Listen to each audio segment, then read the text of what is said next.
Le Seigneur soit avec vous. Bonne nouvelle de Jésus-Christ selon Saint Luc.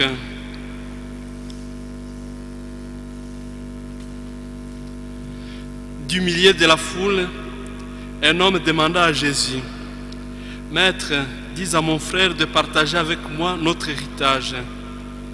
Jésus lui répondit: Qui m'a établi pour être votre juge ou pour faire vos partages?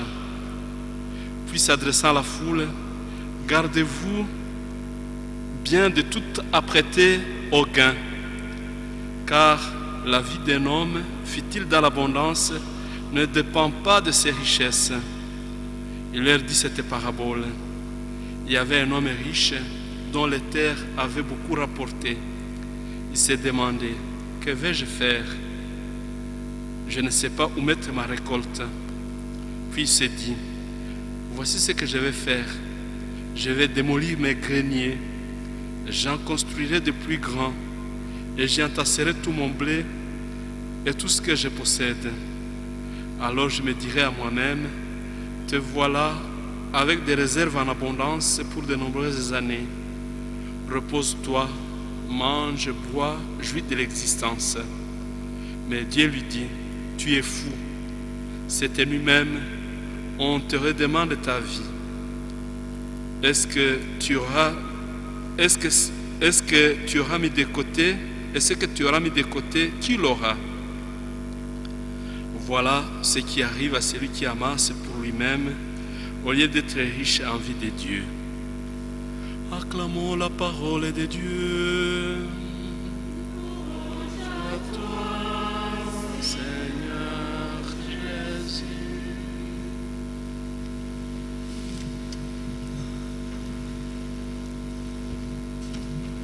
Roho wimanangwino,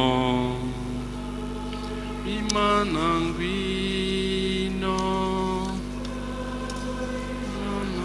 wimanangwino, winotoyo, ngwino hafi yacu.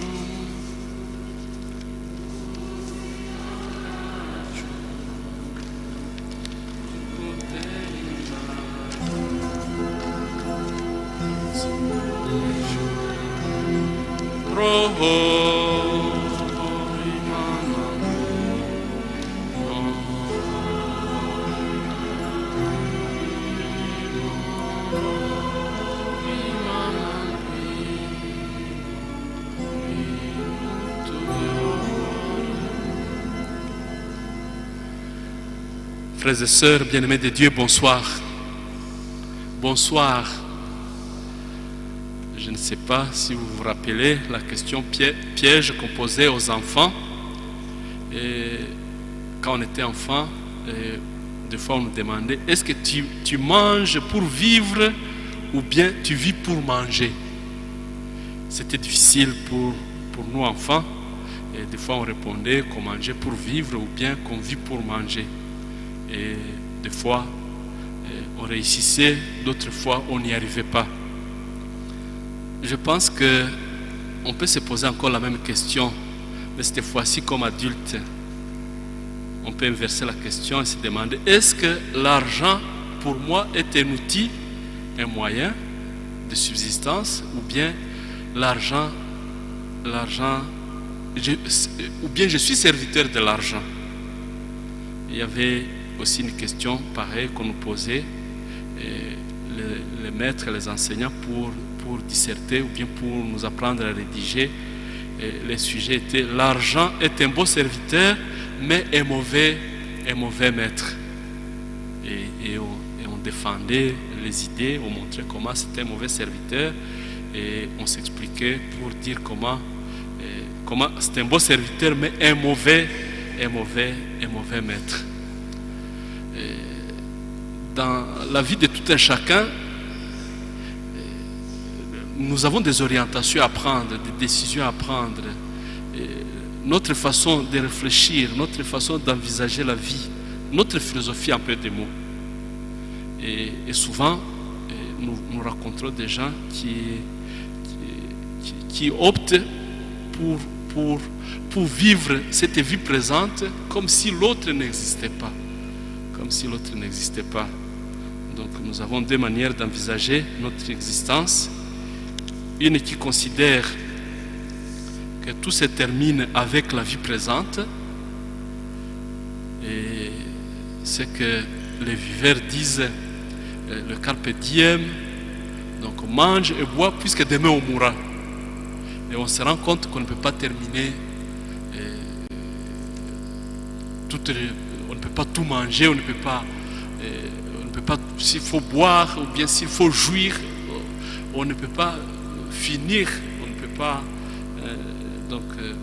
on n'est pas, finalement on finira par partir avant de terminer par exemple toutes les boissons ou toutes les occasions de jouissance. Et l'autre attitude qui est la nôtre, nous chrétiens, que tout commence vraiment lorsque la vie d'ici-bas se termine. Donc quand nous parlons par exemple quand nous célébrons les anniversaires des saints, nous célébrons leur naissance au ciel, donc c'est-à-dire leur mort. Par exemple, aujourd'hui, nous fêtons un grand saint, Saint Ignace de Loyola, le fondateur de la compagnie des Jésuites. Le 31 octobre, c'est sa date de mort pour nous comme hommes, mais nous jugeons que c'est sa naissance au ciel. Il entre au ciel. Nous avons seulement 3 personnages qui ont fait aussi leur naissance. Donc Jésus-Christ, naissance à Noël, nous fêtons la nativité du Christ le 25 décembre, la Vierge Marie le 8 septembre et Saint Jean-Baptiste le 24 juin. Sinon tous les autres, nous fêtons leur naissance au ciel. Croire que tout commence vraiment lorsque la vie d'ici-bas est terminée et que nous commençons une autre vie. Et souvent on le dit même que nous formons une même église. Et il y a une église militante, nous qui sommes en marche. Il y a l'église qui souffrante du purgatoire, et il y a l'église du ciel auquel tous nous aspirons, et où nous retrouverons tous nous les élus pour rencontrer et pour vivre vraiment pleinement notre vie éternelle. Donc c'est ça la vocation, notre désir de chaque jour, commencer déjà à vivre déjà cette joie déjà du ciel. Et nous avions un professeur qui aimait, quand il nous parlait de la chasteté, il disait, nous avons déjà commencé à vivre comme des anges. Au ciel, on ne se marie pas. Et vous, heureux êtes-vous, jeune homme, puisque vous avez déjà commencé à vivre cette vie des anges. Donc nous aspirons à cette vie divine, cette amitié avec Dieu, cette communion avec l'Église du ciel. Les attitudes concrètes de la vie se partagent quand on opte pour la vie présente ou bien pour la vie future, et elles s'opposent radicalement. Si tout finit avec la mort, alors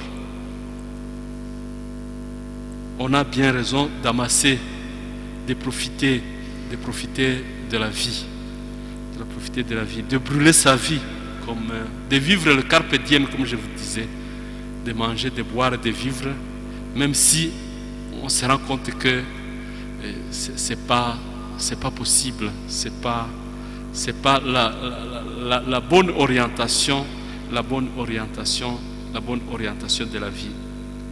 Mais si, comme le croient les chrétiens, nous les chrétiens, la vie présente n'est que l'antichambre d'une vie qui ne finit pas,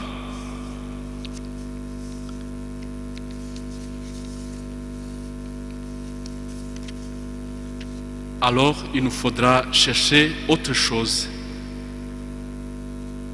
Il faut, comme il est dit notre évangile, s'enrichir en vue de Dieu. Donc, vous avez bien suivi la parabole. Donc, quelqu'un interpelle Jésus à haute voix et dit vraiment, dis à mon frère de partager notre héritage. Et Jésus qui dit, moi je ne suis pas votre juge. Mais Jésus ne s'arrête pas là. Il va plus loin. Il dit, ne vivez pas pour l'argent. Donc, c'est comme s'il avait vu que l'autre voulait seulement vivre pour cette vie présente, qui ne pensait pas à la vie éternelle. Jésus dit ailleurs, cherchez d'abord le royaume de justice, le royaume de Dieu et sa justice. Et tout le reste, tout ce que vous voulez, vous l'aurez de surcroît.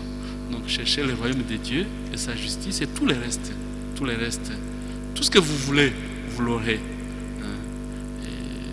Jésus, quand il parle de ceux qui ont quitté terre, patrie, famille, père et mère et sœurs, vous les récupérerez au centuple. N'ayez pas peur. N'ayez pas peur pour votre vie présente, pour ce que vous vivez maintenant. Donc votre vie a de la valeur dans les yeux de Dieu, et c'est lui qui vous fait vivre. Donc s'enrichir en vue de Dieu. On peut se demander cette richesse en vue de Dieu. Donc il y a une expression qui dit, qui donne aux pauvres prête à Dieu. Donc si vous imaginez si vous donnez aux pauvres, vous prêtez à Dieu. Matthieu 25, où Jésus, le jugement dernier, où il dira, j'avais faim, vous m'avez donné à manger, j'avais soif, vous m'avez donné à boire, j'étais un étranger, vous m'avez logé, j'étais en prison, vous êtes venu me voir, malade, vous m'avez visité. Et on demandera, quand Seigneur, quand on vit malade, quand on vit en difficulté, quand vous l'avez fait à ce plus petit, c'est à moi que vous l'avez fait. Et il dira à d'autres, allez loin de moi, maudit, parce que j'avais faim, vous ne m'avez pas donné à manger. J'avais soif, vous ne m'avez pas donné à boire. J'étais malade, vous n'êtes pas venu à moi. J'étais en prison et vous ne m'avez pas visité. Et quand cela, Seigneur, quand vous ne l'avez pas fait à ce plus petit, donc qui donne aux pauvres, prête à Dieu. Donc, s'enrichir en vie de Dieu.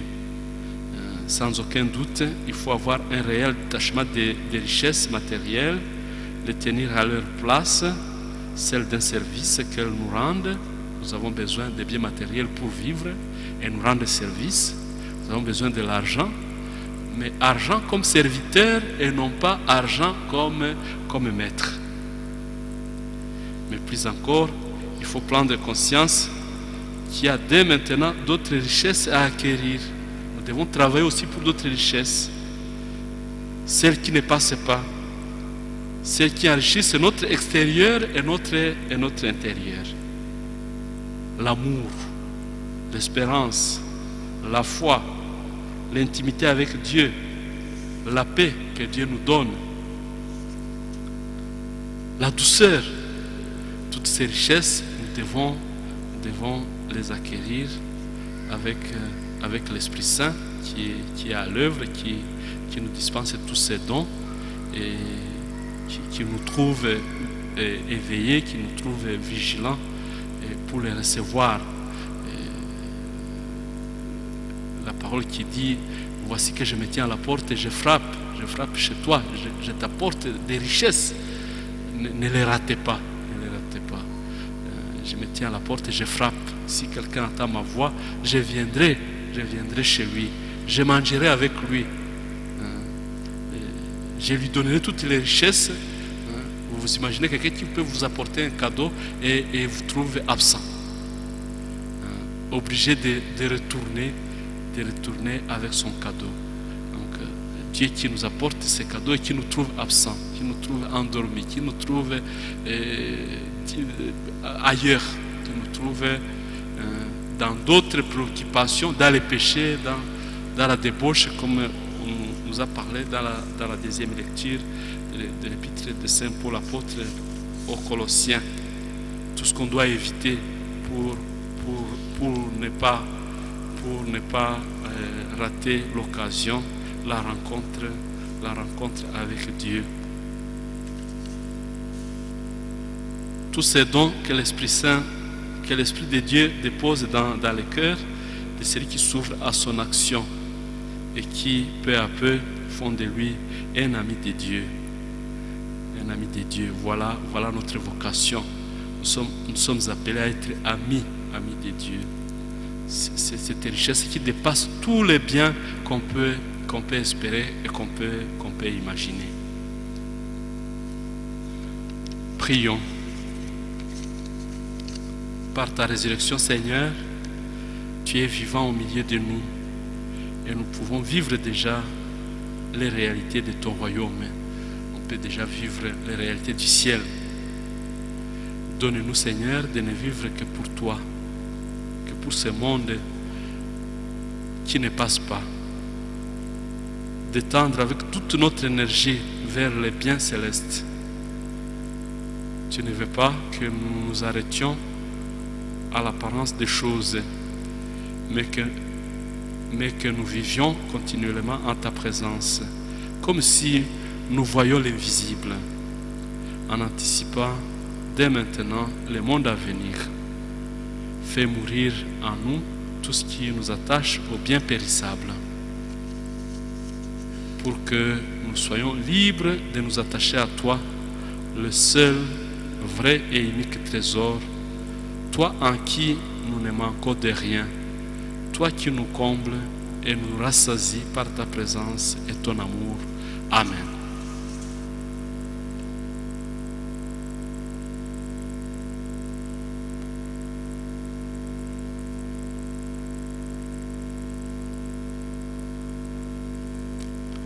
Lèvons-nous et confessons notre